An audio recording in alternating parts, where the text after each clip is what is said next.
Na, kaip ir buvo laukta, varžybos buvo atkaklios, įtemptos ir sunkios. Ir mes žinojom, nesvarbu, kad ar mes pabėgsime į priekį rezultate, vis tiek vokiečiai vysis, jie ta komanda su charakteriu. Jie nusiteikinėja ir, kaip matėte, kovojo iki galo.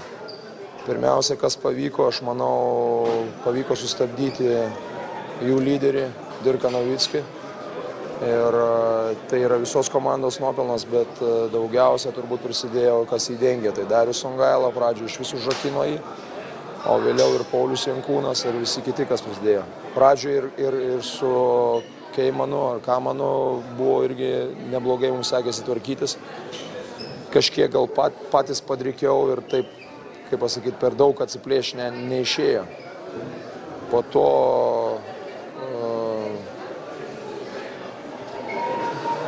kažkurio tai momentu vis dėlto sunkiau mums sekėsi tvarkyti su Kamanu, kuris buvo po pirmų dviejų kėlinukų buvo rezultatyviausias Vokietijos komandoje.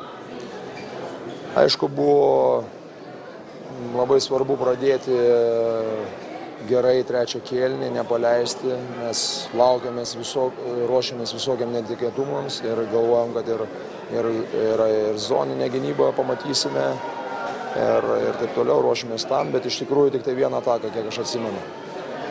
Buvo momentas, kada mes iš tikrųjų visada kontroliavome tą žaidimą ir dėka, manyčiau, neblogos gynybos, vietomis gal klysdavom, kiek tai buvo įmanoma, vis tiek manau, kad gynyba buvo nebloga. Ir tų perimtų kamuolių dėka pabėgavom tas į priekį, visą laiką žaidimas kontroliavom, bet vienu metu vokiečiai priartėjo ir net persvirė vienu tašku. Tas buvo labai svarbus momentas, mes nepaleidom, nepuolėm į paniką ir sužaidėm organizuotai, pataikėm svarbius metimus, apsigynėm ir nusėmėm kamuolius. Ir manau, kad tie rodikliai, kad mes 12 kamuolių nusėmėm po varžovų krepšių, kad mes metėm daugiau baudų ir patys nedaug klydome. Aš manau, kad mažiausiai, jeigu aš neklystu, 11 klaidų tik padarėme. Be to, iš greito puolimo mes pelnėm 18 taškų, o varžovai 0.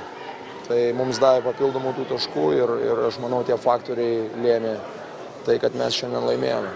Treneri, 2 etapai įveikti, dabar trečias, kai jau nebegalėsime pralaimėti. Ką galima apibendrinti po šitų 2 etapų? Aš manau, kad sunkiai, bet mes einame savo užsibrėžto tikslo linkme. Aš nežinau, gal kažkas tai tikėjosi, kad mes čia šluosime. Aš šito nesitikėjau, aš žinojau, kad bus labai sunku. Ir mes tiesiog einam žingsnis po žingsnio. Kaip ten sako, kąsnis po kąsnio, vienas